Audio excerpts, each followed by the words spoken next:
क्या कोई घोटाला 21 साल तक खामोशी से चल सकता है और देश के पूरे सिस्टम को दीमक की तरह खा सकता है? पाकिस्तान में कुछ ऐसा ही हो रहा है। आज मैं बात कर रही हूँ पाकिस्तान की, सिर्फ वहाँ पर खबरों की नहीं बल्कि सतही खबर की, बल्कि उन फाइलों और दावों की भी गहराई से मैं बात करूँगी जिनका जिक्र गृह मंत्री मोहसिन नकवी ने किया है। जजों से लेकर राजनेताओं तक इस 21 साल के लंबे नक्सस के तार कहाँ से जुड़े थे? क्या यह शहबाज शरीफ को हटाने की कोई नई स्क्रिप्ट है? आइए इस पूरी क्रोनोलॉजी को समझते हैं। वीडियो को लास्ट तक जरूर देखिएगा। नमस्कार, आपके साथ मैं पल्लवी रविंद्र सिंह। देखिए, आज लोगों के मन में सवाल उठ रहा है कि क्या पाकिस्तान में एक बार फिर से सत्ता पलटने वाली है? क्या तख्ता पलट होने वाला है? क्या शहबाज शरीफ की सरकार के दिन अब गिनती के रह गए हैं? पाकिस्तान की सियासत में भूचाल आया हुआ है और हैरानी की बात तो यह है कि यह भूचाल विपक्ष ने नहीं बल्कि खुद सरकार के इस बेहद ही कद्दावर नेता माने जाते हैं, उन्होंने लाकर रख दिया। आज मैं बात कर रही हूँ पाकिस्तान के गृह मंत्री मोहसिन नकवी के बयान की, जिन्होंने अपनी ही सरकार की जड़ों पर ऐसा करारा प्रहार किया जिससे इस्लामाबाद से लेकर रावलपिंडी तक हड़कंप मचा हुआ है।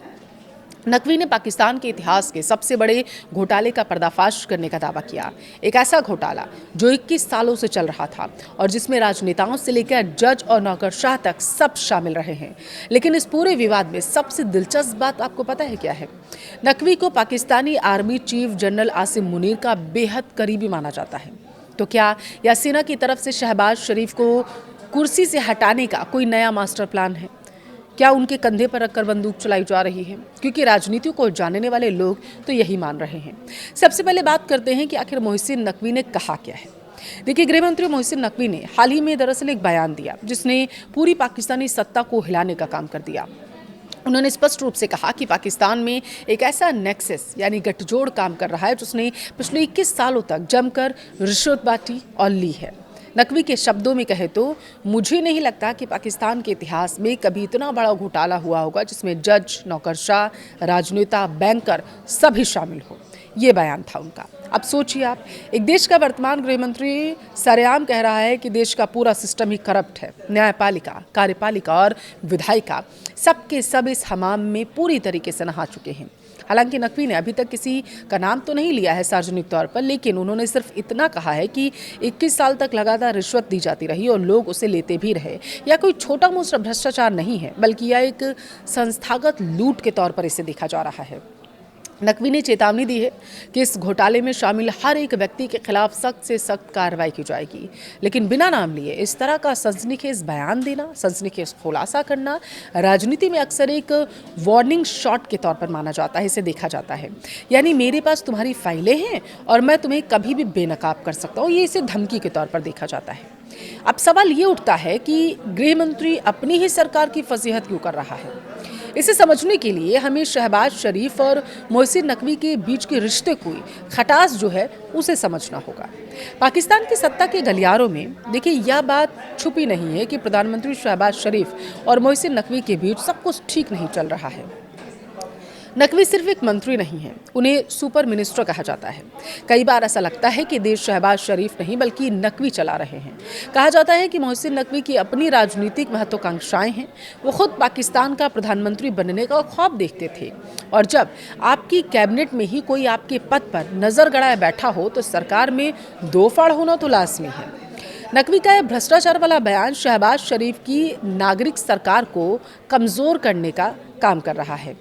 जनता की नज़रों में उन्हें अक्षम दिखाने की कोशिश मानी जा रही है, इसे सोची समझी रणनीति के तहत। अब आपको मैं बता दूं कि आर्मी चीफ का साया और सेना की सफाई इस पूरे ड्रामे का सबसे अहम किरदार वो है जिसका जिक्र नकवी ने अपनी लिस्ट में नहीं किया। ध्यान से सुनिएगा, नकवी ने राजनेताओं का नाम नहीं लिया है, जजों का नाम लिया है, नौकरशाहों और बैंकर्स का नाम लिया, लेकिन क्या आपको इसमें कुछ मिसिंग सा लग रहा है? जी हाँ, पाकिस्तानी सेना।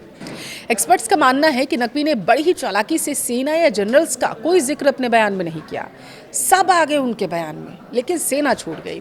इसका सीधा सा मतलब है कि यह पूरा बयान सिर्फ और सिर्फ नागरिक प्रशासन को निशाना बनाने के लिए किया गया था।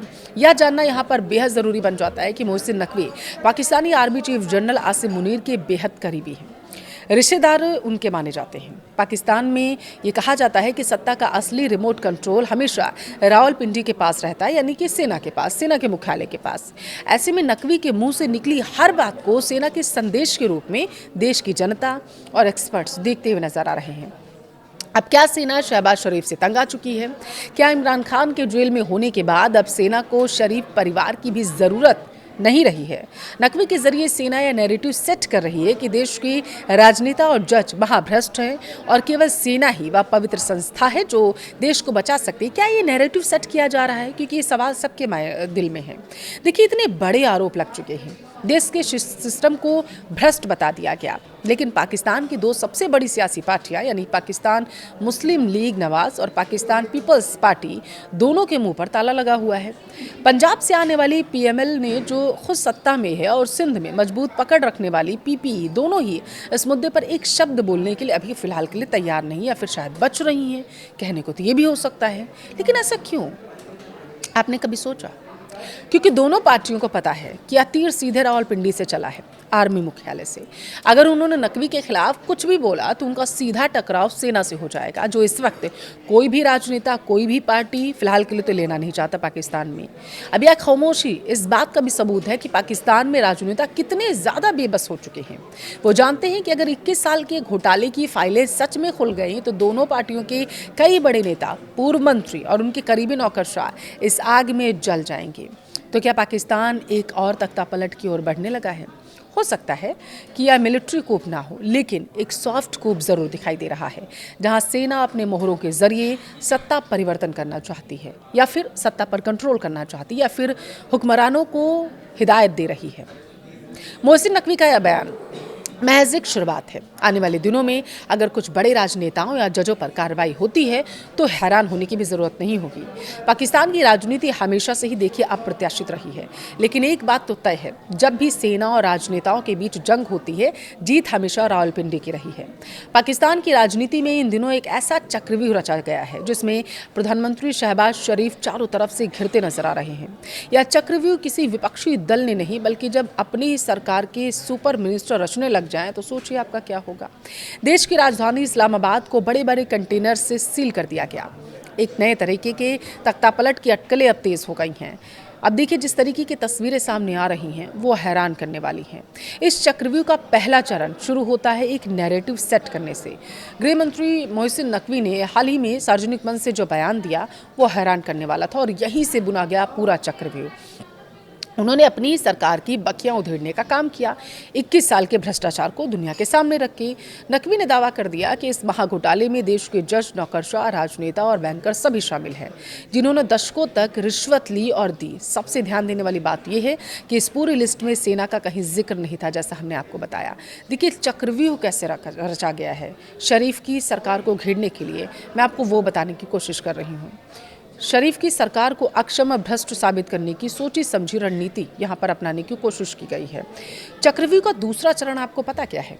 देश में डर और अस्थिरता का माहौल दिखाना।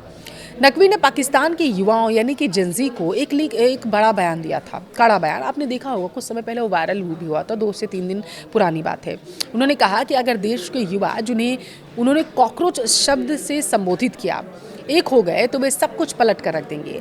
पाकिस्तान की लगभग 60% आबादी 30 वर्ष से कम उम्र की है। नकवी का यह बयान असल में सरकार को डराने का एक तरीका था। अगर हालात नहीं सुधरे तो देश में बड़े पैमाने पर विद्रोह हो सकता है। यह सीधे तौर पर शहबाज शरीफ की कार्यप्रणाली पर सवाल उठाने का एक जरिया था। अब आते हैं चक्रव्यूह के सबसे अहम हिस्से पर, यानी पाकिस्तानी सेना पर।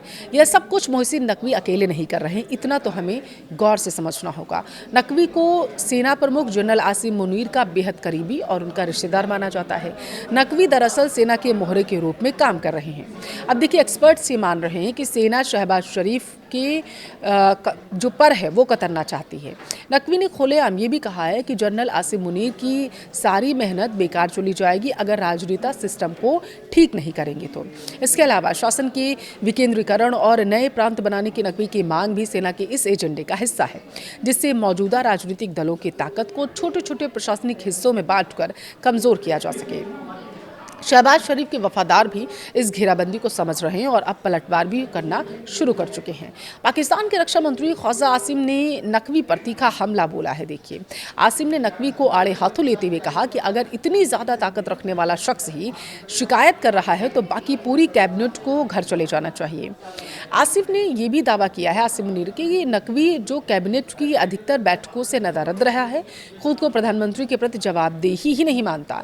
यह बयान साफ दर्शाता है कि सरकार के भीतर सिविलियन लीडरशिप यानी शहबाज शरीफ और मिलिट्री समर्थित धड़े नकवी के जो हैं, उनके बीच एक खुली जंग छिड़ चुकी है, चाहे वो जुबानी ही क्यों ना हो। मोहसिन नकवी ने शहबाज शरीफ को एक ऐसे चक्रव्यूह में फंसा दिया है जहां अगर शरीफ को नकवी को हटाते हुए देखा जाता है तो इसका सीधा टकराव सेना से हो जाएगा। अगर नहीं हटाते हैं तो उनकी अपनी सरकार की साख रोज़ गिरती नजर आएगी। पाकिस्तान में देखिए, एक बार फिर से सॉफ्ट कूप की सुगबुगाहट तेज़ हो गई है, जैसा मैंने आपको बताया। क्या शहबाज शरीफ इस चक्रव्यूह को तोड़ पाएंगे या पाकिस्तान की जो जनता है वो कुछ और ही तय करने की फिराक में यहाँ पर बैठी हुई है। सत्ता की चाबी पूरी तरीके से देखिए रावलपिंडी के हाथों में चली गई है। इस पर हमारी नज़र लगातार बनी रहेगी। फिलहाल आप देखते रहिए न्यूज़ 18 राजस्थान। नमस्कार।